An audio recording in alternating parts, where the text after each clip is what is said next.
बंगाल में होने वाले विधानसभा चुनाव को लेकर कई सीटों पर सत्ता और विपक्ष दोनों ही अपनी इलेक्शन मैनेजमेंट पर रोज नया दबाव बना रहे हैं।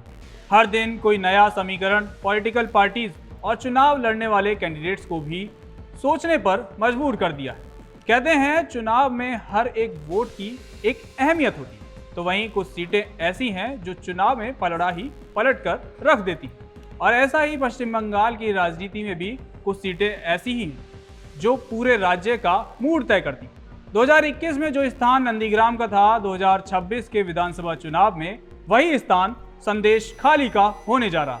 रायमंगल और विद्याधरी नदियों के खारे पानी के बीच बसी ये रिजर्व सीट आज बंगाल की सत्ता के लिए सबसे बड़ी परीक्षा बन चुकी। संदेश खाली का इतिहास गवाह है कि यहाँ के मतदाता जिसे चुनते हैं उसे दशकों तक सिर आंखों पर बिठाते हैं। साल 1977 से 2011 तक ये CPIM का अभेद किला था। वहीं 2016 में सुकुमार महतो ने ममता बनर्जी के नेतृत्व में इस किले को ढहाया। साल 2021 में बीजेपी दूसरे नंबर पर आई, लेकिन असली खेल 2024 के लोकसभा चुनावों में दिखा, जब बीजेपी ने यहां से बढ़त बनाकर सबको चौंका दिया। संदेश खाली की समस्याएं पुरानी है, टूटे बांध, खारा पानी और खेती का संकट।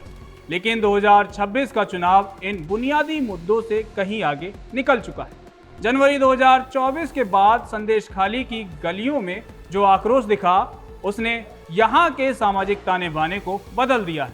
भ्रष्टाचार और स्थानीय बाहुबल के खिलाफ महिलाओं का सड़क पर उतरना बंगाल की राजनीति में एक नया मोड़ था।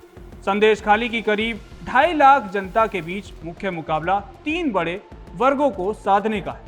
पहला है SC और ST, क्योंकि ये सीट आरक्षित है, इसलिए बीजेपी यहां अपने हिंदुत्व और केंद्रीय विकास के एजेंडे को जनजाति पहचान के साथ जोड़ रही है। दूसरा मुस्लिम मतदाता, क्योंकि तृणमूल कांग्रेस के लिए ये वर्ग उनका सबसे मजबूत आधार रहा है। क्या हालिया विवादों के बाद भी ये वोट बैंक एकजुट रहेगा? और तीसरा लेकिन सबसे अहम, महिला मतदाता, क्योंकि संदेश खाली की महिलाओं ने जो आंदोलन किया वो इस बार साइलेंट वोटर के तौर पर बड़ा उलटफेर कर सकता है। अब आपको बता दें कि 2026 के रण में क्या हैं चुनौतियां। TMC के लिए सत्ता विरोधी लहर यानी एंटी इनकम्बेंसी और स्थानीय नेतृत्व पर लगे दागों को धोना सबसे बड़ी चुनौती है। मुख्यमंत्री ममता बनर्जी की जन कल्याणकारी योजनाएं यहां पार्टी की नैया पार लगाने का एकमात्र सहारा है। बीजेपी के लिए लोकसभा की बढ़त को विधानसभा जीत में बदलना आसान नहीं होगा। पार्टी को एक ऐसे स्थानीय चेहरे की तलाश है जो केवल विरोध ही नहीं बल्कि विकल्प भी पेश कर सके। लेफ्ट और कांग्रेस का गठबंधन अगर 10 से 15% वोट भी काटता है तो इसका सीधा असर हार जीत के अंतर पर पड़ेगा।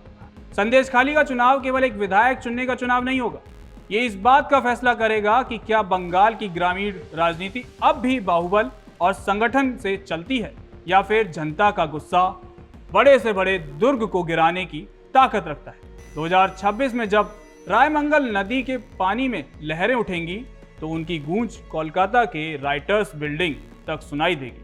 बहरहाल आपको क्या लगता है इस सीट पर क्या होने वाला है? कमेंट में जवाब जरूर दीजिएगा। कैमरे के पीछे मेरे सहयोगी मिनाज है, मेरा नाम तरुण है। जनतंत्र टीवी पर खबरों का सिलसिला यूं ही जारी रहेगा। नमस्कार।